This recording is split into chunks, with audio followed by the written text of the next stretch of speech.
زندگی آخر رلا ہی دیتی ہے، پھر چاہے ہم اپنے ماں باپ کے کتنے ہی لاڈلے کیوں نہ ہوں۔ بے شک۔ وسیم بھائی، یہ کوٹ ہے اشفاق احمد صاحب کا میرے سامنے، تو یہیں سے آغاز کرتے ہیں آج کی بات کا کہ ڈو یو تھنک کہ زندگی واقعی اتنی مشکل ہے؟ بالکل، اصل میں دنیا کی سب سے جو غیر یقینی چیز ہے نا وہ زندگی ہے، اور سب سے یقینی چیز موت ہے۔ تو زندگی میں نا وہ ارادے ٹوٹتے ہیں اور آہستہ آہستہ غم آتے ہیں، اور آپ کو پتہ چلتا ہے کہ ٹھہرنا مشکل ہی ہے، لیکن جو اللہ کے ساتھ رجوع کر لیتے ہیں ان کو یہ بات سمجھ لگتی ہے کہ جانا تو ہم نے ہے، لیکن جانے سے پہلے کچھ کام تو کرنے ہیں نا۔ تو وہ جو کام میں مصروف عمل، ابھی ہم بات کر رہے تھے کہ جو اللہ کے کام کر رہا ہے، جو مصروف ہے، تو پھر وہ ان چیزوں کو اپنے اوپر، اس غم کو اپنے اوپر حاوی نہیں ہونے دیتا۔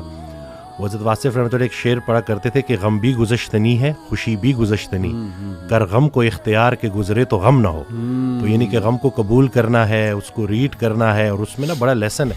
صحیح بات۔ تو یہ اللہ تعالیٰ ہماری برداشت، سب سے بڑی قوت برداشت ہے۔ بالکل صحیح۔ تو ہماری یہ برداشت بڑھانے کے لیے اللہ تعالیٰ غم بھیجتا ہے، صحیح، اور آہستہ آہستہ صبر کے ذریعے، نماز کے ذریعے انسان جو ہے نا اس مشکل سے نکل آتا ہے، کیونکہ اللہ کا وعدہ ہے کہ ہر سختی کے ساتھ آسانی ہے۔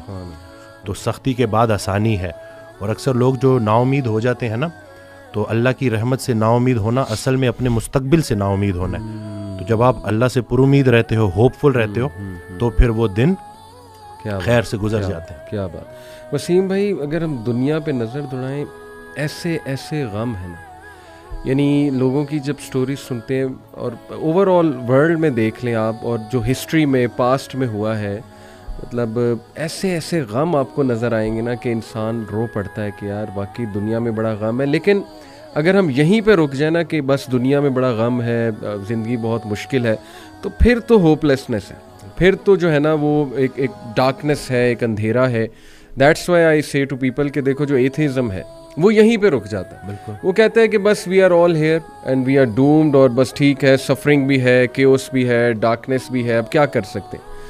بٹ جب تک اسلام ہمارے پاس ہے نا وسیم بھائی، دیکھیں اللہ سبحانہ و تعالیٰ نے پہلے ہی ہمیں بتا دیا، جیسے آپ نے کہا نا ایکسیپٹنس، بالکل، اللہ نے ہمیں ایکسیپٹنس دلائی ہے کہ دیکھو اس کو ایکسیپٹ کرو کہ یہ دنیا ایک مشکل کی جگہ ہوگی، یہاں تمہیں مشقت کرنی ہوگی، اسٹرگل کرنی ہوگی، وی ول ٹیسٹ یو، ہم دیکھیں گے تم میں سے کون ایمان والا ہے، کبھی بھوک سے، کبھی خوف سے، کبھی خوف کا انفیکٹ ذکر ہے کہ خوف سے ٹیسٹ کریں گے۔ آئی تھنک انگزائٹی میں خوف کا ایلیمنٹ کافی جو ہے وہ حاوی ہوتا ہے۔ پھر لاس آف لائف سے تمہیں ٹیسٹ کریں گے، لاس آف فروٹ سے تمہیں ٹیسٹ کریں گے، لیکن وبشر الصابرین۔ اور دیکھیں اللہ نے پورا طریقہ بتایا ہے کہ دیکھو نا امید نہیں ہونا ہے، اگر یہ پرابلمز آ جاتے ہیں تو پھر اللہ طریقہ بھی بتا رہا ہے کہ تم نے ہوپ کیسے پکڑنا ہے۔ جیسے آپ نے کہا کہ نماز ہے، پھر صبر ہے، تو how amazing is the philosophy of our religion. بالکل، سبحان اللہ۔ اور جو ایتھیا سے جو نہ ماننے والا ہے، وہ میں اس کو یہی بولوں گا کہ وہ بیچارہ اللہ کی نعمتیں بھی استعمال کرتا ہے اور اللہ کو مانتا بھی نہیں ہے۔ سبحان اللہ، ٹھیک ہے نا۔ تو تحقیق جو ہے نا وہ آپ کو بعد میں وہاں پہ پہنچائے گی جہاں تسلیم پہنچائے گی آپ کو پہلے۔ تو جو سرنڈر کرنا ہے نا، یہی سب کچھ ہم نے کرنا ہے۔ ایک آڈیو میں وہ بیان کر رہے تھے حضرت، تو انہوں نے کہا کہ پورا سرنڈر کرنا ہے۔ تو جواب آیا کہ حضرت اتنی کمزور صلاحیتوں کے ساتھ پورا سرنڈر کیسے کروں؟ تو انہوں نے کہا کہ تم پورا سرنڈر کرو، تمہاری صلاحیتیں بھی پوری ہو جائیں گی۔ سبحان اللہ۔ تو یہ ہے کہ جب آپ پورا سرنڈر کرتے ہو نا، یہ جو اپنی کارسازی نکالو گے تو کارساز کی کارسازی سمجھ آئے گی نا۔ تو یہ جو اللہ ہے نا، یہ ہمارے ارادوں کو توڑتا ہے، اور نہیں آتی کوئی پریشانی اس وقت تک جب تک وہ بڑی پریشانی کو ٹالنے نہ آئی ہو۔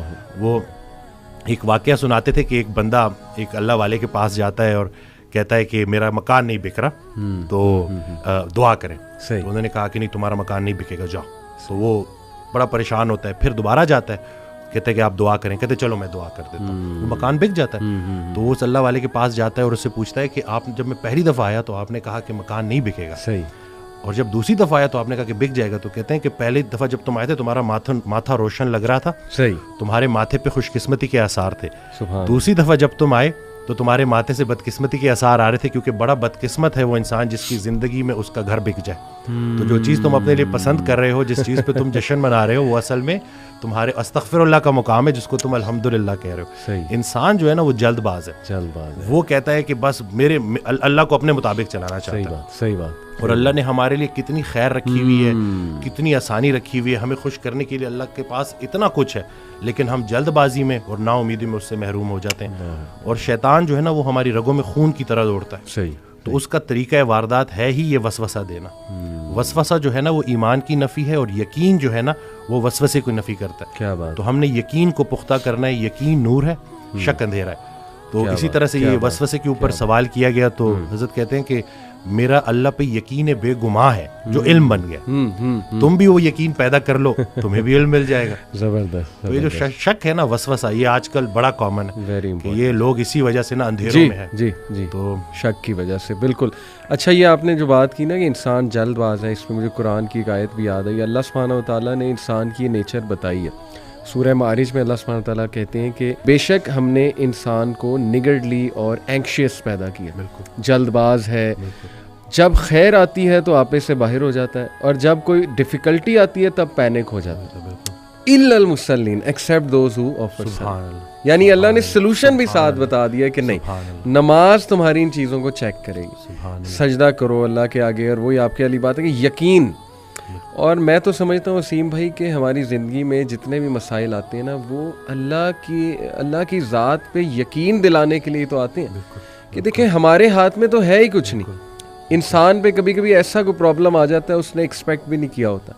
دس از ویئر, جیسے حضرت علی صلی اللہ عنہ نے کہا تھا نا کہ میں نے تو اپنے ارادوں کے ٹوٹنے سے اپنے رب کو پہچانا. تو اگر یہ چیزیں ہوتی نا وسیم بھائی, تو کیسے ہم اللہ سبحانہ و تعالیٰ کو پہچانتے, اللہ کی پاور کا ہمیں کیسے احساس ہوتا. بالکل.